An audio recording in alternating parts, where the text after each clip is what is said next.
സ്വാഗതം ഇൻസൈറ്റിലേക്ക്. ജമ്മു കാശ്മീരിൽ പെഹൽഗാമിൽ ഭീകരാക്രമണം ഉണ്ടായിട്ട് ഏതാണ്ട് 2 ആഴ്ച പിന്നിടുന്നു, അല്ലെങ്കിൽ 2 ആഴ്ച കഴിഞ്ഞു. ഈ 2 ആഴ്ചക്കിടെ ഒരുപാട് സംഭവവികാസങ്ങളുണ്ടായി. ഈ ആക്രമണം നടത്തിയവരെ അന്വേഷിച്ചുകൊണ്ടുള്ള വിവിധ ഏജൻസികളുടെ സെർച്ച് ജമ്മു കാശ്മീരിൽ ഒട്ടാകെ നടന്നു, ഇപ്പോഴും നടന്നുകൊണ്ടിരിക്കുന്നു. അതിനിടയ്ക്ക് ഈ ആക്രമണം നടത്തിയത് പാകിസ്ഥാനിൽ നിന്ന് ഉള്ള ഏജൻസികളുടെ പിന്തുണയോടുകൂടിയാണ് എന്ന ആക്ഷേപം ഇന്ത്യ ഉന്നയിക്കുകയും അതിന് തെളിവുകളുണ്ട് എന്ന് ഇന്ത്യൻ ഭരണകൂടം പ്രഖ്യാപിക്കുകയും ചെയ്തു. അതിൻ്റെ ഭാഗമായിട്ട് നയതന്ത്ര തലത്തിൽ നടപടികളുണ്ടായി. സിന്ധു നദീജല കരാർ മരവിപ്പിച്ചുകൊണ്ടുള്ള തീരുമാനമെടുത്തു. മറ്റ് പല തീരുമാനങ്ങളുമുണ്ടായി. ഇപ്പോൾ വ്യാപാര ബന്ധങ്ങൾ നിയന്ത്രിക്കുന്നുണ്ടായി. തിരിച്ച് അതേ നടപടികൾ, ഏതാണ്ട് സമാനമായ നടപടികൾ പാകിസ്ഥാനും സ്വീകരിക്കുന്ന കാഴ്ച നമ്മൾ കണ്ടു. ഇതിൻ്റെ ഒരു അവസാന ഘട്ടത്തിൽ ഉചിതമായ മറുപടി എന്തുകൊണ്ട് കൊടുക്കുന്നില്ല എന്ന ചോദ്യം പ്രതിപക്ഷ പാർട്ടികൾ ഇന്ത്യൻ ഭരണകൂടത്തോട് ചോദിക്കുന്ന കാഴ്ചയും നമ്മൾ കണ്ടു. ഏറ്റവും ഒടുവിൽ എത്തി നിൽക്കുന്നത് രാജ്യത്തെ പൗരന്മാർക്ക് ഒരു സൈനിക നടപടി ഉണ്ടായാൽ എന്തൊക്കെ മുൻകരുതലുകൾ സ്വീകരിക്കണം എന്നത് സംബന്ധിച്ചുള്ള പരിശീലനം നൽകുന്ന നടപടികളിലേക്ക് ഇന്ത്യൻ ഗവൺമെൻറ് കടക്കുന്ന കാഴ്ചയാണ് നമ്മൾ കണ്ടുകൊണ്ടിരിക്കുന്നത്. ഇത് എന്താണ് ഇതിൻ്റെയൊക്കെ സൂചന? ഏത് നിലയിലേക്കാണ് ഇത് വികസിച്ചുകൊണ്ടിരിക്കുന്നത്? ഇതേക്കുറിച്ചാണ് നമ്മൾ സംസാരിക്കുന്നത്. നമുക്കൊപ്പം ഉള്ളത് വിദേശകാര്യ വിദഗ്ധനും മുൻ അധ്യാപകനും ഒക്കെയായ ഡോക്ടർ മോഹൻ വർഗീസാണ്. അദ്ദേഹത്തെ റിസാല അപ്ഡേറ്റിൻ്റെ പ്രേക്ഷകർക്ക് വളരെ പരിചിതനാണ് അദ്ദേഹം. സ്വാഗതം ഇൻസൈറ്റിലേക്ക്. ഡോക്ടർ മോഹൻ വർഗീസ്, ഇപ്പോൾ ഈ രാജ്യത്തെ പൗരന്മാർക്ക് നൽകുന്ന ഈ നിർദ്ദേശങ്ങൾ അല്ലെങ്കിൽ പരിശീലനത്തിനുള്ള ഡയറക്റ്റീവ്സ് അത് നാളെ ചെയ്യണം എന്ന് പറയുന്നത്, ഇത് രാജ്യം യുദ്ധത്തിനുള്ള തയ്യാറെടുപ്പ് നടത്തുകയാണോ, അതോ എന്തെങ്കിലും ഒരു യുദ്ധസമാന സാഹചര്യം ഉണ്ടായാൽ അത് നേരിടാൻ പൗരന്മാർക്ക് ഒരു പരിശീലനം വേണം എന്ന ഒരു ബോധ്യത്തിൽ നിന്നുള്ള നിർദ്ദേശമാണോ? ഇത് രണ്ടും ചേർന്ന ഒരു സാഹചര്യമാണ് ഇപ്പോൾ ഒരുങ്ങിയിരിക്കുന്നത്. ഒന്ന്, യുദ്ധത്തിന് രാജ്യം തയ്യാറാണ് എന്ന് ശത്രു രാജ്യത്തിനും ലോകത്തിനും വെളിപ്പെടുത്തി കൊടുക്കുന്ന തരത്തിലുള്ള വാർ ഫുട്ടിങ്ങിലുള്ള നീക്കങ്ങളാണ് ഒരു വശത്ത് നടക്കുന്നത്. അതങ്ങനെ തന്നെയാണ് ഇപ്പോൾ വേണ്ടതും. രണ്ട്, ജനങ്ങളെ സംബന്ധിച്ചിടത്തോളം വേണ്ടി വന്നാൽ, ഒരു ആക്രമണം നേരിടേണ്ടി വന്നാൽ, അല്ലെങ്കിൽ പാകിസ്ഥാനിൽ നിന്നുള്ള ഏതെങ്കിലും സൈനിക ആക്രമണത്തിന് വിധേയമായാൽ പാലിക്കേണ്ട സാമാന്യമായ ചില തത്വങ്ങളുണ്ട്. കാരണം രാജ്യത്തെ ജനത ശീലമുള്ള കാര്യമല്ല. ബംഗ്ലാദേശ് യുദ്ധത്തിന് ശേഷം ജനിച്ച ഒരു ജനതയാണ് ഇന്ത്യൻ ജനതയുടെ ഒരു 75%. അതുകൊണ്ട് ഈ ജനങ്ങളെ സംബന്ധിച്ചിടത്തോളം 71 ശേഷം ഇങ്ങനെ ഒരു വാർ ഫുട്ടിങ്ങിലെ ഒരു എക്സസൈസ് അല്ലെങ്കിൽ മോക്ക് ഡ്രില്ലുകൾ ഉണ്ടായിട്ടില്ല. അതുകൊണ്ട് ഒരു ആക്രമണം, ഏറിയൽ ബോംബാർഡ്മെന്റ് അല്ലെങ്കിൽ സൈനികമായ കര നീക്കങ്ങൾ ഉണ്ടായി കഴിഞ്ഞാൽ പാലിക്കേണ്ട കാര്യങ്ങൾ അതിലൊന്ന് ഈ സൈറനുകളാണ്, എയർ സൈറനുകളാണ്. എയർ സൈറനുകൾ മുഴങ്ങിക്കഴിഞ്ഞാൽ ഒരു പാനിക് റിയാക്ഷൻ ജനങ്ങളുടെ ഭാഗത്തുനിന്ന് ഉണ്ടാകാതെ സ്റ്റാമ്പീഡ് അല്ലെങ്കിൽ വലിയ തോതിലുള്ള തിക്കും തിരക്കും അതിൽപ്പെട്ട ജനങ്ങൾക്ക് ജീവഹാനി സംഭവിക്കാതെ ഇരിക്കുന്നതിന് വേണ്ടി സുരക്ഷിതമായ ഇടങ്ങളിലേക്ക് മാറാനുള്ള ഒരു നിർദ്ദേശമാണ്. അത് ഒരു മോക്ക് എക്സസൈസിലൂടെ മാത്രമേ ഇങ്ങനെ ഒരു പാനിക് സിറ്റുവേഷൻ ഒഴിവാക്കാൻ ആവൂ. അതൊന്ന്. രണ്ട്, ഒബ്ജക്റ്റുകൾ ക്യാമഫ്ലാഷ് ചെയ്യേണ്ട കാര്യമുണ്ട്. സൈനിക ഇതരമായ ഒരു കീ ഇക്കണോമിക് ഇൻസ്റ്റലേഷൻസ് അതുപോലെയുള്ള സ്ഥലങ്ങൾ അത് ക്യാമഫ്ലാഷ് ചെയ്ത് ശത്രുവിന്റെ കണ്ണിൽ നിന്നും റഡാറിൽ നിന്നും മാറ്റി നിർത്തണമെങ്കിൽ അതിനും ഒരു സിവിലിയൻ സപ്പോർട്ട് ആവശ്യമുണ്ട്. അത് മാത്രമല്ല, ഇവാക്യുവേഷൻ അറ്റംപ്റ്റ് വേണ്ടി വന്നാൽ അതിനുള്ള തയ്യാറെടുപ്പുകളും ഉണ്ടാകണം. റീഹാബിലിറ്റേഷൻ സംവിധാനങ്ങൾ ഉണ്ടാകണം. ഇതിലെല്ലാമുള്ള സംസ്ഥാന ഗവൺമെന്റുകൾ, സംസ്ഥാനത്തെ ലോക്കൽ അഡ്മിനിസ്ട്രേഷൻ ഇതെല്ലാം കോർഡിനേറ്റ് ചെയ്ത് പോകേണ്ട ഒരു അവസ്ഥയാണ്. അതുകൊണ്ടാണ് മോക്ക് ഡ്രിൽ എന്നത് ആഭ്യന്തര മന്ത്രാലയം ഇൻസിസ്റ്റ് ചെയ്യുന്നത്. അതുകൊണ്ടാണ് അതിർത്തി ജില്ലകളിൽ കൂടുതലായും മറ്റ് ജില്ലകളിൽ ചെറിയ തോതിലുമുള്ള അഭ്യാസങ്ങളാണ് മെയ് മാസം 7-ാം തീയതി പ്ലാൻ ചെയ്തിരിക്കുന്നത്. അതുകൊണ്ട് ആ ഒരു എക്സസൈസ് മൾട്ടിപ്പിൾ സൂചനകളാണ്. രാജ്യത്തിന്റെ വില്ലിങ്നെസ് ലോകത്തോടായും പാകിസ്ഥാനോടായും ജനങ്ങളോടായും പറയുന്ന ഒരു മൾട്ടിപ്പിൾ സ്ട്രാറ്റജി എന്ന രീതിയിൽ വേണം അതിനെ വായിച്ചെടുക്കാൻ. റൈറ്റ്. നമ്മളിത് പറയുമ്പോൾ ഇതിപ്പോൾ ആഭ്യന്തര മന്ത്രാലയം ഇനീഷ്യേറ്റ് ചെയ്യുന്നു എന്ന് പറഞ്ഞു കഴിഞ്ഞാൽ ഇത് ഏറ്റവും പ്രാദേശിക തലത്തിലുള്ള ഭരണകൂടം വരെ ഇൻവോൾവ് ചെയ്യുന്ന ഒരു പ്രോസസ്സായിട്ട് ഇതിനെ ഡിസൈൻ ചെയ്ത് ഏറ്റവും താഴെ തലത്തിൽ വരെ ഇതിൻ്റെ പ്രിപ്പയർഡ്നെസ് എത്തിക്കുക, അതാണ് ഉദ്ദേശം.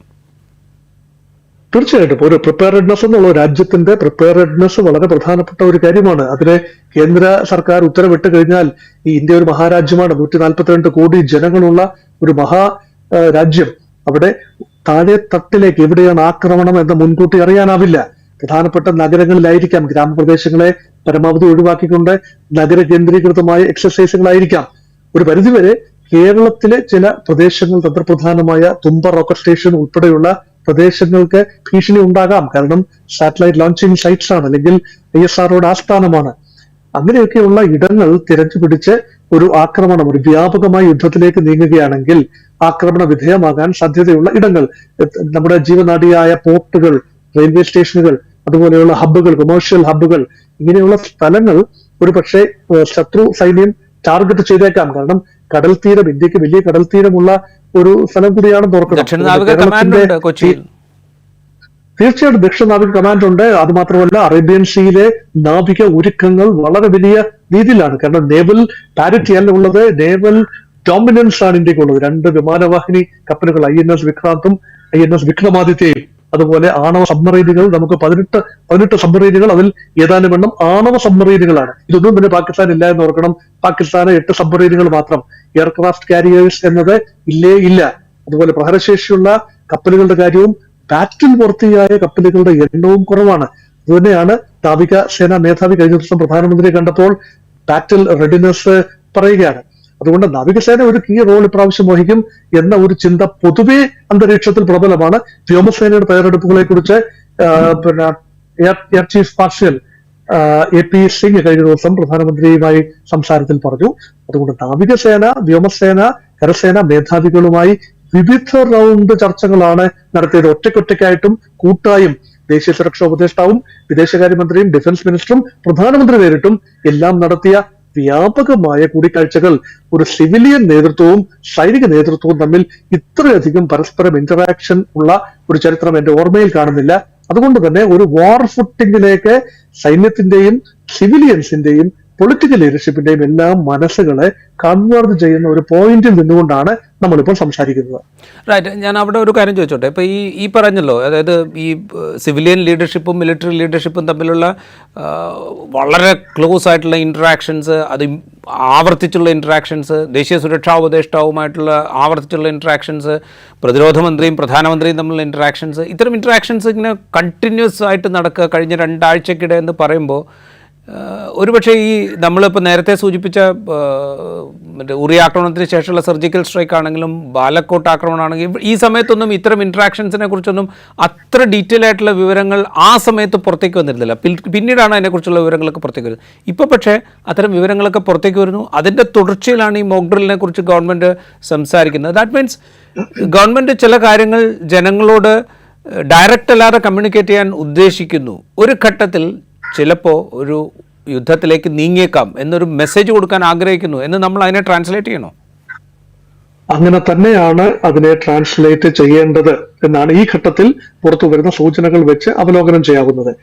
കാരണം കഴിഞ്ഞ ഉറിയിൽ 2016 നടന്ന ആക്രമണം, സൈനിക പോസ്റ്റുകൾക്ക് നേരെ പാകിസ്ഥാൻ നടത്തിയ ആക്രമണം, നമ്മൾ തിരിച്ചടിച്ചത് ഭീകരവാദ പോസ്റ്റുകൾക്കെതിരെയാണ്. അതായത് ജയ്ഷെ മുഹമ്മദിന്റെ കേന്ദ്രങ്ങൾക്ക് നേരെയാണ് അന്ന് പ്രത്യാക്രമണം, സർജിക്കൽ സ്ട്രൈക്ക് നടന്നത്. 2019 നടന്ന പുൽവാമ ആക്രമണം നമ്മുടെ 40-ൽ പരം സൈനികരുടെ ജീവനാണ് പൊലിഞ്ഞത്. ഈ 2 പ്രാവശ്യവും സൈനിക കേന്ദ്രങ്ങളാണ് ആക്രമണ വിധേയമായത്. അതിനുള്ള തിരിച്ചടി ഭീകരവാദ കേന്ദ്രങ്ങളിലേക്ക് ആയിരുന്നു എന്നത് ബാലാക്കോട്ടും ഭീകരവാദ കേന്ദ്രങ്ങളാണ് ആക്രമണ വിധേയമായത്. അപ്പോഴൊന്നും യഥാർത്ഥത്തിൽ ഒരു ഫുൾ സ്കെയിൽ വാർ എന്നത് that was not on the card. പക്ഷെ ഇപ്രാവശ്യം സിവിലിയൻ ടാർഗറ്റ് ആണ്, സോഫ്റ്റ് ടാർഗറ്റ് ആണ്. മുംബൈ 2008 മുംബൈ ഭീകരാക്രമണത്തിൽ നടന്നതുപോലെ ഒരു സോഫ്റ്റ് ടാർഗറ്റ് ആണ്. അന്ന് നടന്ന 166 പേരുടെ മരണത്തിൽ കലാശിച്ചു. അത് സിംബോളിക് സോഫ്റ്റ് ടാർഗറ്റ് ആണ്. ഒന്ന്, അതായത് നമ്മുടെ നെർവ് സെന്റേഴ്സ് ഓഫ് ഇക്കോണമി, അത് ബോംബെ സ്റ്റോക്ക് എക്സ്ചേഞ്ച്, അതുപോലെ നമ്മുടെ കണക്ടിവിറ്റിയുടെ ഹബ് എന്ന് പറയുന്ന വിക്ടോറിയ ടെർമിനസ്, അത് മാത്രമല്ല താജ് ഹോട്ടൽ, ഇന്ത്യ ഗേറ്റിന് സമീപമായ ഗേറ്റ് ഓഫ് ഇന്ത്യയുടെ സമീപമുള്ള താജ് ഹോട്ടൽ, ഇവിടെ എല്ലാം തന്നെ വിദേശികളും സ്വദേശികളുമായ ഹതഭാഗ്യരായ ഒരുപാട് പേര് ഒത്തുകൂടുന്ന സ്ഥലങ്ങളാണ്. അത് മാത്രമല്ല നരിമാൻ ഹൗസ്, ഇസ്രായേലി കണക്ഷനുള്ള, ജൂയിഷ് കണക്ഷനുള്ള ഇടമാണ്. അങ്ങനെ തെരഞ്ഞു പിടിച്ച ചില ടാർഗറ്റുകൾ. പക്ഷേ അവിടെ മതം നോക്കിയല്ല ആക്രമണം നടന്നത് എന്നതും പ്രത്യേകതയാണ്. ഇവിടെ സോഫ്റ്റ് ടാർഗറ്റ്, അതായത് സഞ്ചാരികൾ എന്ന, കാശ്മീരിൽ സഞ്ചരിക്കാനുള്ള സഞ്ചാരികൾ എന്ന സോഫ്റ്റ് ടാർഗറ്റ്. അവരൊട്ടും പ്രതീക്ഷിക്കുന്നില്ല ആക്രമണം. മാത്രമല്ല കാശ്മീരിൽ സ്ഥിതിഗതികൾ നോർമലായി എന്ന ഒരു പ്രതീതി വന്നപ്പോൾ സഞ്ചാരികളെ ടാർഗറ്റ് ചെയ്തിരിക്കുന്നു, ഒരു ഫോൾസ് നറേറ്റീവിന്റെ അടിസ്ഥാനത്തിൽ. കാരണം ഇങ്ങനെ കടന്നു വരുന്ന സഞ്ചാരികൾ അവസാനം കാശ്മീരിന്റെ പ്രദേശവാസികളായി മാറുകയും അവരവിടെ ഭൂമി വാങ്ങി നിങ്ങൾ കാശ്മീരുകൾ ഒരു ന്യൂനപക്ഷമായി ഇവിടെ മാറും എന്ന ഒരു ഫോൾസ് നറേറ്റീവ് കാശ്മീരിലെ ജനതയ്ക്ക് കൊടുത്തുകൊണ്ട് കുറച്ച് ആഭ്യന്തരമായി ഉൾപ്പെടെ കുറെ സഹായം സ്വീകരിച്ചുകൊണ്ട് ഇങ്ങനൊരു കാര്യം നടത്തുമ്പോൾ ഇതിനൊരു ശാശ്വതമായ പരിഹാരം ഉണ്ടാകണം, ഇതിനൊരു ശക്തമായ നടപടി ഉണ്ടാകണം എന്നൊരു ചിന്ത. അതുകൊണ്ട് ഈ ഒരു അടിക്ക് തിരിച്ചടി എന്ന രീതിയിൽ ഒരു നയം മാറ്റം ഉണ്ടായത് കഴിഞ്ഞ ഏതാനും വർഷത്തെ ഒരു പ്രത്യേകതയാണ്. കാരണം പാകിസ്ഥാന്റെ മണ്ണിൽ കടന്നു കയറി നേരിട്ട് ആക്രമിച്ച രണ്ട് കാര്യങ്ങൾ നമ്മൾ സൂചിപ്പിച്ചു. അതിന് പുറമെ കഴിഞ്ഞ ഒരു 10 വർഷത്തിനുള്ളിൽ 20-ലധികം ഭീകരന്മാരാണ് ഇന്ത്യ തേടിക്കൊണ്ടിരുന്ന 20-ലധികം പ്രധാനപ്പെട്ട എണ്ണം പറഞ്ഞ ഭീകരരാണ് പാകിസ്ഥാന്റെ മണ്ണിനുള്ളിൽ പല വിവിധങ്ങളായ കാരണങ്ങളാൽ വെടിയേറ്റ് മരിച്ചത്, അല്ലെങ്കിൽ സ്ഫോടനത്തിൽ മരിച്ചത്. ഇതിന്റെ പിന്നിലൊക്കെ ഇന്ത്യയുടെ കരങ്ങൾ ആരോപിക്കുന്നവരുണ്ട്. ഹർദീപ് സിംഗ് നിജ്ജറിന്റെ വധം ഉൾപ്പെടെ കാനഡയിൽ സംഭവിച്ചതിന്റെ പിന്നിലും ഇന്ത്യയുടെ ഒരു നയം മാറ്റത്തിന്റെ പ്രതിഫലനം കാണാം. ലോകത്തിന്റെ ഏതറ്റത്ത് വരെ പോയി ഇന്ത്യ വിരുദ്ധ ശക്തികൾ, തീവ്രവാദ ശക്തികൾ, ഇന്ത്യക്കെതിരെയുള്ള ശക്തികൾ ഒളിച്ചാലും അവരെ അവിടെ ചെന്ന് ആക്രമിക്കും എന്നും, അത് മാത്രമല്ല ഇപ്പോൾ ഇതാ ഡേവിഡ് കോൾമാൻ, ഹെഡ്ലിയും താവൂർ റാണയും ഉൾപ്പെടെയുള്ളവർ അമേരിക്കയിൽ അഭയം പ്രാപിച്ചിരുന്നവരെ അമേരിക്കയുമായി എക്സ്ട്രഡിഷൻ ട്രീറ്റിയിലൂടെ എത്തിക്കും എന്ന ഒരു സൂചനയാണ്. അപ്പൊ ഗവൺമെന്റ് ഓഫ് ഇന്ത്യ ജനങ്ങൾക്ക് ഒരു സൂചന നൽകുകയാണ്, ദേശീയ സുരക്ഷ, നാഷണൽ സെക്യൂരിറ്റിയുടെ കാര്യത്തിൽ വിട്ടുവീഴ്ചയില്ല, അതുകൊണ്ട് പരിഹാരങ്ങൾ ശാശ്വതമാകണം. അങ്ങനെയെങ്കിൽ scale of attack should be unprecedented. ഇതം ആദ്യമായി, അതായത് മുൻകാലങ്ങളിൽ പരിചയമല്ലാത്ത രീതിയിൽ ഉള്ള സ്കെയിലിലുള്ള ആക്രമണങ്ങൾ ഒരുപക്ഷെ ഇന്ത്യ പ്ലാൻ ചെയ്യുന്നുണ്ടാവാം. അങ്ങനെയെങ്കിൽ പ്രത്യാക്രമണവും അതീവ ശക്തിമത്തായ പ്രത്യാക്രമണമായിരിക്കും. ആ പ്രത്യാക്രമണത്തെ നേരിടാനുള്ള തയ്യാറെടുപ്പുകൾ രാജ്യത്തെ ജനങ്ങളുടെ അറിവും സമ്മതവും അഭിപ്രായവും ഇതിനകത്ത് പ്രധാനമാണ്. ഇപ്പോഴത്തെ ഒരു mood off the nation create ചെയ്യുന്നതിന് ഇതുപോലെയുള്ള എക്സസൈസുകൾ ഒരുപക്ഷെ സഹായിക്കും. കാരണം ഇതൊരു മൂഡാണ്, രാജ്യം ബാറ്റിൽ വർത്തിയാണ്, ബാറ്റിൽ റെഡിയാണ്, ബാറ്റിൽ വില്ലിംഗ് ആണ് എന്നൊക്കെയുള്ള ഇതാണ് നാഷണൽ മൊറാൽ എന്ന് പറയുന്നത്, ദേശീയ വീര്യം എന്ന് വേണമെങ്കിൽ പറയാം. അതെല്ലാം നിലനിർത്തുന്നതിന് വേണ്ടിയുള്ള എക്സസൈസുകൾ ആണ്, അഭ്യാസങ്ങളാണ് നടന്നുകൊണ്ടിരിക്കുന്നത്. അതുകൊണ്ട് അതിനെ തുച്ഛീകരിച്ച് കാണേണ്ട കാര്യമില്ല. ഒരുപക്ഷെ ആക്രമണം ഉണ്ടാകാം, നമ്മൾ ഉദ്ദേശിക്കുന്ന രീതിയിലായിരിക്കില്ല ആക്രമണവും പ്രത്യാക്രമണവും നടക്കുന്നത്. പക്ഷെ ഒരുക്കങ്ങൾക്ക് യാതൊരു ഭംഗവുമില്ല. എനിക്ക് തോന്നുന്നില്ല, എന്റെ ഓർമ്മയിലും ഇത്രയധികം ഡിപ്ലോമാറ്റിക് എക്സസൈസുകൾ ഇത്ര 10-12 ദിവസത്തിനുള്ളിൽ ലോകരാജ്യങ്ങളിൽ പ്രധാനപ്പെട്ട എല്ലാ രാജ്യങ്ങളുടെയും രാഷ്ട്രീയ നേതൃത്വത്തെയും വിദേശകാര്യ മന്ത്രിമാരെയും നയതന്ത്ര ഉദ്യോഗസ്ഥന്മാരെ സൗത്ത് ബ്ലോക്കിലേക്ക് വിളിച്ചു വരുത്തി വിദേശകാര്യ മന്ത്രാലയത്തിന്റെ ഉദ്യോഗസ്ഥന്മാരുടെ കാര്യങ്ങൾ വിവരീകരിച്ചു. വിദേശകാര്യ മന്ത്രി കഴിഞ്ഞ 12 ദിവസവും വലിയ തോതിലുള്ള നയതന്ത്ര നീക്കങ്ങളാണ്. അത് മാത്രമല്ല ഒരു പ്രസ്താവനയും അദ്ദേഹത്തിന്റെ ഭാഗത്തു നിന്ന് കഴിഞ്ഞ ദിവസം വന്നു. നമ്മൾക്ക് വേണ്ടത് ഈ അഭിപ്രായം പറയുന്നവരെയല്ല, മറിച്ച് പിന്തുണയ്ക്കുന്നവരെയാണ്. അല്ലാതെ ഒപ്പീനിയൻ മേക്കേഴ്സ് അല്ല ഇവിടെ ആവശ്യം. അതായത് പ്രാർത്ഥനയിൽ ഓർക്കാം, ഐക്യദാർഢ്യം അങ്ങനെ പറയുന്നവരെയല്ല. We need partners, not advisers. ആ രീതിയിലുള്ള ഒരു സംസാരം വന്നു. റഷ്യ മാത്രമേ ഉള്ളൂ ഇതുവരെ ഇന്ത്യക്ക് പൂർണ്ണ പിന്തുണ ആ അർത്ഥത്തിൽ പ്രഖ്യാപിച്ചത്. അതും സൈനിക പിന്തുണയാണ് എന്ന് വ്യാഖ്യാനിക്കാനാവില്ല. പാകിസ്ഥാന് ചൈന പിന്തുണ പ്രഖ്യാപിക്കുന്നു എന്നൊരു ഒരു കാഴ്ചപ്പാട് നമുക്കുണ്ട് എങ്കിൽ പോലും അത് ആ രീതിയിലുള്ള പിന്തുണയൊന്നുമല്ല. പാകിസ്ഥാൻ ഒരു അന്വേഷണം ആവശ്യപ്പെടുന്നു, ഇന്ത്യ ന്യായമായ അന്വേഷണം നടത്തണം, സ്വതന്ത്രമായ അന്വേഷണം നടത്തണം. ആ രീതിയിൽ ഒഴുക്കൻ മട്ടിൽ പോകുന്നു എന്നതല്ലാതെ പാകിസ്ഥാന് പൂർണ്ണമായി പിന്തുണ പ്രഖ്യാപിച്ച ഒരു അന്തരീക്ഷം അവിടെ ഇല്ല. അത് മാത്രമല്ല വിഷയം ഐക്യരാഷ്ട്ര സംഘടനയുടെ സെക്യൂരിറ്റി കൗൺസിലിലേക്ക് കഴിഞ്ഞ ദിവസം എത്തി. കഴിഞ്ഞ ഇന്ത്യൻ സമയം മിഡ്നൈറ്റിലാണ് സെക്യൂരിറ്റി കൗൺസിൽ മീറ്റിംഗ് ഒരു സൈഡ് റൂമിൽ കൂടിയത്. അതൊരു അനൗപചാരിക മീറ്റിംഗ് ആണ്. അതിനു മുൻപ് തന്നെ 15 അംഗ സെക്യൂരിറ്റി കൗൺസിലെ 5 പെർമനന്റ് മെമ്പേഴ്സിൽ ചൈന ഒഴിച്ചുള്ള മറ്റ് 4 രാജ്യങ്ങളുമായി ഇന്ത്യ ഈ വിഷയം നേരിട്ട് സംസാരിച്ചിരുന്നു. 10 അംഗ നോൺ പെർമനന്റ് മെമ്പേഴ്സിൽ പാകിസ്ഥാൻ ഉൾപ്പെടെ അംഗരാജ്യങ്ങളാണ്. അതിൽ 9 പാകിസ്ഥാൻ ഒഴികെയുള്ള മറ്റ് 9 രാജ്യങ്ങളുമായും ഇന്ത്യ നയതന്ത്ര അടിസ്ഥാനത്തിൽ ഈ മീറ്റിംഗിന് മുൻപുള്ള അവസാനവട്ട ചർച്ച സംഭവിച്ചു. അതിന് പരിസമാപ്തി എന്ന നിലയിലാണ് ഈ വിഷയം ഉഭയകക്ഷി അടിസ്ഥാനത്തിൽ തന്നെ പരിഹരിക്കട്ടെ എന്ന ഒരു നിലപാടാണ് ഐക്യരാഷ്ട്ര സംഘടനയുടെ സെക്യൂരിറ്റി കൗൺസിൽ എടുത്തത്. അന്റോണിയോ ഗുട്ടറസ് പറയുന്നത് യുണൈറ്റഡ് നേഷൻസിന്റെ ഔപചാരികമായ നിലപാടാണ്. ഈ സംയമനം പാലിക്കണം, ഇരുപക്ഷവും സംയമനം പാലിക്കണം. അത് പൊളിറ്റിക്കലി കറക്റ്റ് വേർഡ്സ് ആണ്, അതിൽ വലിയ അർത്ഥമില്ല. പക്ഷേ സെക്യൂരിറ്റി കൗൺസിൽ അംഗങ്ങൾ ആരും തന്നെ ഈ വിഷയം ഇന്റർനാഷണലൈസ് ചെയ്യുന്നതിന് അനുകൂലമല്ലായിരുന്നു എന്ന് പറയുമ്പോൾ പാകിസ്ഥാന്റെ ആഗ്രഹം അവിടെ ഒറ്റപ്പെട്ടു നിന്നു. പാകിസ്ഥാൻ അവിടെ ഐക്യരാഷ്ട്ര സംഘടനയുടെ സെക്യൂരിറ്റി കൗൺസിൽ ഏതാണ്ട് പൂർണ്ണമായി ഒറ്റപ്പെട്ടു നിന്നു. ഇന്ത്യയുടെ നിലപാടാണ് ബൈലാറ്ററലിസം. പാകിസ്ഥാനുമായി എന്തെങ്കിലും വിഷയമുണ്ടെങ്കിൽ ആഭ്യന്തരമായി 2 രാജ്യങ്ങളും ഉഭയകക്ഷി അടിസ്ഥാനത്തിൽ ചർച്ച ചെയ്ത് തീരുമാനിച്ചു കൊള്ളാം. അതിനുള്ള പച്ചക്കൊടിയാണ് ഐക്യരാഷ്ട്ര സംഘടനയും നടത്തിയിട്ടുള്ളത്. അത് മാത്രമല്ല, ഇപ്പോൾ അടിക്ക് തിരിച്ചടി കൊടുക്കാനുള്ള അവകാശം UN ചാർട്ടറിന്റെ 5ാമത്തെ അനുച്ഛേദത്തിൽ വ്യക്തമായി പറയുന്നു.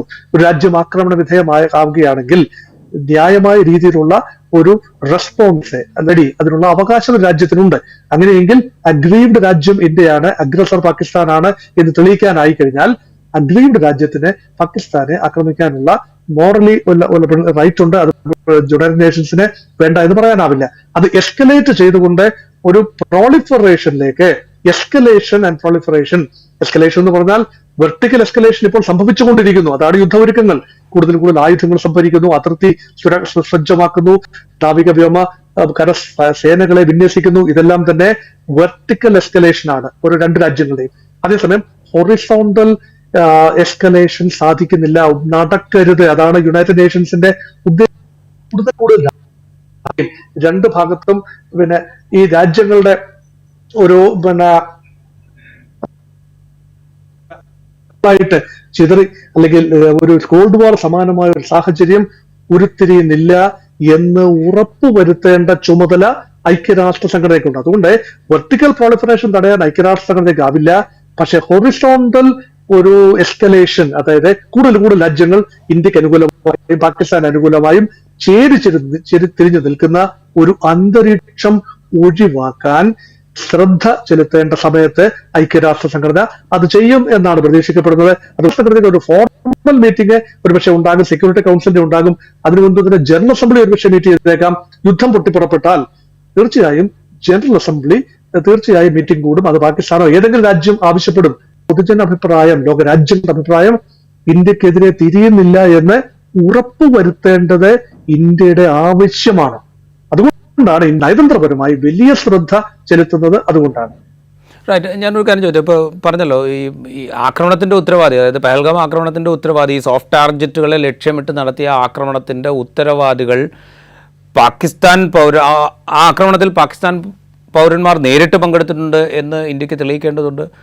ആ ആക്രമണത്തിൻ്റെ ആസൂത്രണത്തിൽ പാകിസ്ഥാനിൽ നിന്നുള്ള നോൺ സ്റ്റേറ്റ് ആക്ടേഴ്സ് ആയിട്ടുള്ള ഇപ്പോൾ ജെയ്ഷെ പോലെയോ അല്ലെങ്കിൽ ലഷ്കറെ പോലെയോ ഒക്കെയുള്ള ഏജൻസികളുടെ അല്ലെങ്കിൽ സംഘടനകളുടെ അംഗങ്ങളുണ്ട് എന്ന് ഇന്ത്യക്ക് അപ്പോൾ ഇതിനു വേണ്ടി കാത്തിരിക്കുന്നു എന്ന് നമ്മൾ കരുതണോ? അതായത് ഈ അന്വേഷണം നടക്കുന്നു, അവരിൽ ആ ആക്രമണം നടത്തിയ ആളുകളിലേക്ക് എത്താനുള്ളൊരു സമയം, അവരെത്തിക്കഴിഞ്ഞ് കഴിഞ്ഞാൽ അവരുടെ ലിങ്കുകൾ എവിടേക്കാണ് എന്ന് ലോകത്തിന് മുമ്പേ അറിയിക്കാനുള്ളൊരു സമയം, അതിലേക്ക് കാത്തിരിക്കുകയാണ് രാജ്യം. അവിടേക്ക് എത്തുന്ന മുറയ്ക്ക് എന്ത് തീരുമാനവും എടുക്കാം ഗവൺമെന്റ്, അവിടേക്ക് ജനങ്ങളെ പ്രിപ്പയർഡ് ആക്കുന്നു. അങ്ങനെയും വായിക്കാം. അങ്ങനെ തീർച്ചയായിട്ടും അങ്ങനെ തന്നെയാണ് വായിക്കേണ്ടത്. കാരണം ഈ ചത്തത് കീചകനെങ്കിൽ കൊന്നത് ഭീമൻ തന്നെ എന്ന ഒരു ലളിത യുക്തിയുണ്ട്. അങ്ങനെയല്ല നമ്മൾ കാണേണ്ടത്. ഇതൊരു യുക്തിയാണ്. അത് മാത്രമല്ല, നമുക്ക് വ്യക്തമായ ചില സൂചനകളുണ്ട്, സാഹചര്യ തെളിവുകളുമുണ്ട്. പാകിസ്ഥാനിൽ നിന്ന് നിരന്തരമായി ഇങ്ങനെ ഒരു ആക്രമണ ഭീഷണികളും ആക്രമണങ്ങളും സംഭവിച്ചിട്ടുണ്ട് ചരിത്രപരമായി. പക്ഷെ ഈ പറയുന്ന 7 ഭീകരാക്രമണത്തിൽ പങ്കെടുത്ത 7 പേരുടെ ഐഡന്റിറ്റി, അതേക്കുറിച്ചൊരു സൂചന മാത്രമാണ് ഇപ്പോൾ ഉള്ളത്. അവരാരും തന്നെ നേരിട്ട് പിടിയിലായതായി റിപ്പോർട്ടില്ല. അപ്പൊ ഇന്റർനാഷണൽ കമ്മ്യൂണിറ്റിയിൽ വിഷയം എത്തിക്കഴിയുമ്പോൾ ഇതിന്റെ രൂപവും ഭാവവും മാറാൻ സാധ്യതയുണ്ട്. കാരണം ഇന്ത്യക്ക് ന്യായമായ തെളിവുകൾ, ഇത് തന്നെയാണ് പാകിസ്ഥാൻ പറയുന്നത്. പാകിസ്ഥാൻ മുൻകാലങ്ങളിൽ ചെയ്തിരുന്ന ആക്രമണങ്ങൾക്കും ശേഷം പറയുന്നത് സൈന്യം തന്നെ കയറി ആക്രമിച്ചപ്പോഴും പിടിയിലായ സൈനികർ പോലും അവരുടെ സൈനികരല്ല എന്ന് തള്ളിപ്പറഞ്ഞ പാരമ്പര്യമാണ് പാകിസ്ഥാൻ ഉള്ളത്. ആമിർ അജ്മൽ കസബിന്റെ കാര്യം നോക്കൂ. ബോംബെ ഭീകരാക്രമണത്തിൽ പങ്കെടുത്ത ചെറുപ്പക്കാരൻ, അദ്ദേഹം ഇന്ത്യയിൽ പിടിയിലായി, ബോംബെയിൽ പിടിയിലായി, വിചാരണ ചെയ്യപ്പെട്ടു. അപ്പോഴും അദ്ദേഹം പാക് പൗരനാണ് എന്ന് പാകിസ്ഥാൻ സമ്മതിച്ചിട്ടില്ല. അതുകൊണ്ട് ഇപ്പോൾ നടത്തിയ ഇവരെ പിടികൂടാൻ പോലും കഴിയാത്ത അവസ്ഥയിൽ പാകിസ്ഥാൻ ഒരുപക്ഷെ ഇന്ത്യയെ അന്താരാഷ്ട്ര സമൂഹത്തിന് മുന്നിൽ ന്യായമായ തെളിവുകൾ ഇല്ലാതെ പാകിസ്ഥാന് നേരെ ആക്രമണം നടത്തി എന്ന ഒരു വഴി ഇന്ത്യക്ക് മേൽ ചാരാനുള്ള സാധ്യതയുണ്ട്. കഴിഞ്ഞ ദിവസം സെക്യൂരിറ്റി കൗൺസിലിലെ ഒരു വാദങ്ങൾ വെച്ച് നോക്കുകയാണെങ്കിൽ അങ്ങനെ തന്നെയാണ് സാധ്യത. കാരണം 2 വാദഗതികളാണ് കഴിഞ്ഞ ദിവസം പാകിസ്ഥാൻ ഉന്നയിച്ചത്. ഒന്ന്, നദീജലം തടഞ്ഞു വെക്കുന്നത് ഏകപക്ഷീയമായ നടപടിയാണ്, അതിനുള്ള ന്യായമായ പ്രകോപനമില്ല, ഞങ്ങൾക്ക് ആക്രമണത്തിൽ പങ്കാളിത്തമില്ല. ആ ആക്രമണത്തിന്റെ പേര് പറഞ്ഞുകൊണ്ട്, പഹൽഗാം ആക്രമണത്തിന്റെ പേര് പറഞ്ഞുകൊണ്ട് 1960 സിന്ധു നദീജല കരാറിൽ നിന്നും ഇന്ത്യ പിന്നോട്ട് പോയി മരവിപ്പിച്ച് നിർത്തിയിരിക്കുന്നു. അത് യുദ്ധസമാനമായ സാഹചര്യമാണ്. That is tantamount to declaration of war. അല്ലെങ്കിൽ അത് ഒരു പ്രകോപനം തന്നെയാണ്. ഇന്ത്യയുടെ ഭാഗത്തു നിന്നുള്ള സൈനിക പ്രകോപനമായി അതിനെ കാണുന്നു. 2, ഈ ഇന്ത്യ പാകിസ്ഥാനെ ആക്രമിക്കാനുള്ള എല്ലാ സന്നാഹങ്ങളും ഒരുക്കുന്നു. അതുകൊണ്ട് ആ ഒരു കാര്യത്തിൽ നിന്ന് ഇന്ത്യയെ പിന്തിരിപ്പിക്കണം. ഈ 2 കാര്യങ്ങളാണ് പാകിസ്ഥാൻ മുൻകൂട്ടി തന്നെ പറഞ്ഞു വെച്ചിരിക്കുന്നത്. അപ്പൊ ഇത് രണ്ടും തൽക്കാലത്തേക്ക് ഹൈപ്പോത്തറ്റിക്കലാണ്.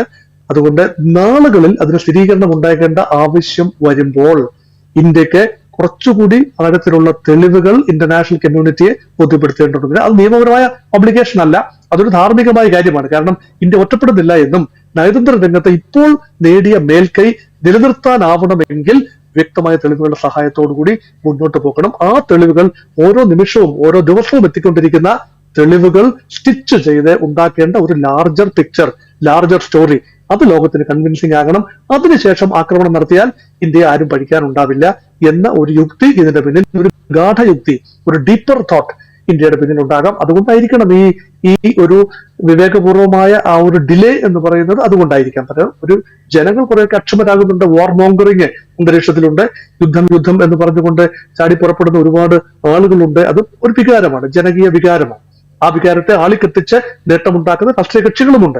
പക്ഷെ രാജ്യത്തിന്റെ പുരോഗതി, മുന്നോട്ടുള്ള പ്രയാണം, അഞ്ചാമത്തെ ശക്തി എന്ന നിലയിൽ നിന്നും മൂന്നാമത്തെ വലിയ സമ്പദ് വ്യവസ്ഥയായും ശക്തിയായും ഇന്ത്യക്ക് മാറണമെങ്കിൽ സ്റ്റേബിൾ ഇക്കോണമി ഉണ്ടാക്കണം. യുദ്ധമൊക്കെ നമ്മുടെ സാമ്പത്തിക അന്തരീക്ഷത്തെ തകിടം മറിക്കാൻ പര്യാപ്തമാണ്. അതും ഈ സമീപകാലത്തെ യുദ്ധങ്ങളൊന്നും തന്നെ അവസാനിച്ചിട്ടില്ല എന്ന് ഓർക്കണം. റഷ്യ ഉക്രൈൻ ആകട്ടെ, ഇസ്രായേൽ ഹമാസ് ആകട്ടെ, യുദ്ധങ്ങളൊക്കെ തന്നെ ചെറിയ തോതിൽ തുടങ്ങി അവസാനിക്കും എന്ന പ്രതീതി ഉണ്ടായി. പക്ഷെ ഇപ്പോഴും വർഷങ്ങളോളം നീണ്ടുപോകുന്ന സ്ഥിതിക്ക് വിവരമുള്ളവർ പറയുന്നത് ഇങ്ങനെയാണ്, വിവേകമതികൾ പറയുന്നത് യുദ്ധം തുടങ്ങാൻ എളുപ്പമാണ്, പക്ഷെ തുടങ്ങിക്കഴിഞ്ഞാൽ ഉദ്ദേശിക്കുന്നിടത്ത് പിടിച്ചു കെട്ടാൻ ഇരുഭാഗത്തിനും ബുദ്ധിമുട്ടുണ്ടാകും. അതാണ് അവസാനമായിട്ട് ചോദിക്കാനിരുന്നത്. ഇപ്പോൾ 971 കാര്യം സാർ സൂചിപ്പിച്ചു. 971 ഇതിനു മുമ്പ് ഒരു മോക്ക് ഡ്രില്ലിനെ കുറിച്ച് നമ്മൾ കേൾക്കുന്നത്.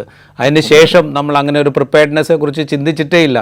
ഇപ്പോൾ കാർഗിൽ വാർ ഉണ്ടായ സമയത്തും അത് ഒരു സെക്ടറിൽ മാത്രം ഒതുങ്ങി നിന്ന ഒരു യുദ്ധ സാഹചര്യമായിരുന്നു, അല്ലെങ്കിൽ യുദ്ധമായിരുന്നു എന്ന് നമുക്കറിയാം.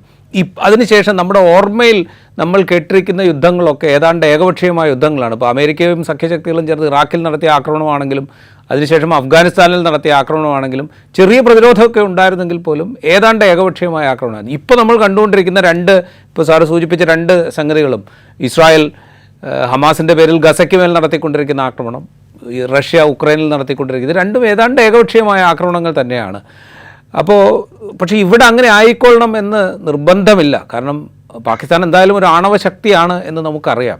അപ്പോൾ ഇതുണ്ടാക്കാനിടയുള്ള ആഘാതവും പ്രത്യാഘാതവും അതിനെക്കുറിച്ചൊക്കെ വളരെ കൂലങ്കഷമായി ആലോചിച്ചിട്ട് വേണ്ടേ ഒരു തീരുമാനം എടുക്കാൻ? അത്തരം ആലോചനകളൊക്കെ ആയിരിക്കുമോ ഈ നടക്കുന്നതൊക്കെ?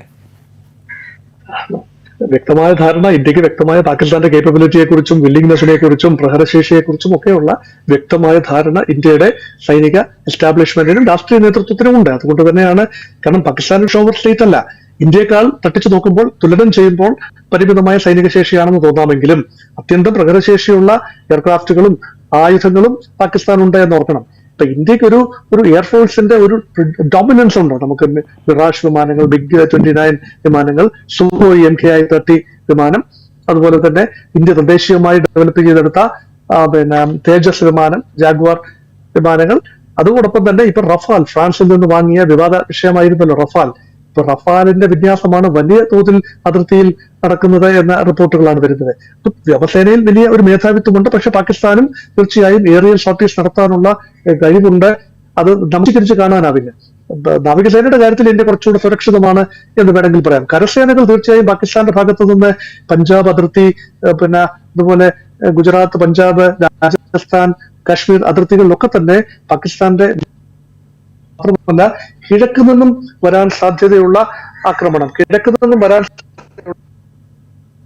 പാകിസ്ഥാൻ ഒരു ആക്രമണം വ്യാപിപ്പിക്കുമോ എന്ന ഒരു കാര്യവും നമ്മൾ പ്രിയംപ്റ്റ് ചെയ്യേണ്ടതുണ്ട്. ചൈന, ബംഗ്ലാദേശ്, പാകിസ്ഥാൻ ആക്സസ് രൂപപ്പെട്ടാൽ അങ്ങനെയാണ് ഇന്ത്യ നേരിടുക എന്നത് കൂടി പരിഗണിച്ച് മാത്രമേ നമുക്ക് ഈസ്റ്റേൺ ഫ്രോണ്ടിയർ, പ്രത്യേകിച്ച് ചിക്കൻ നെക്ക് മേഖല ഉൾപ്പെടെ അസ്ഥിരപ്പെട്ട് കഴിഞ്ഞാൽ വടക്കേ സംസ്ഥാനങ്ങൾ കട്ട് ഓഫ് ചെയ്തു പോകുന്ന ഒരു അന്തരീക്ഷം ഇന്ത്യക്ക് ചിന്തിക്കാൻ പോലും ആവില്ല.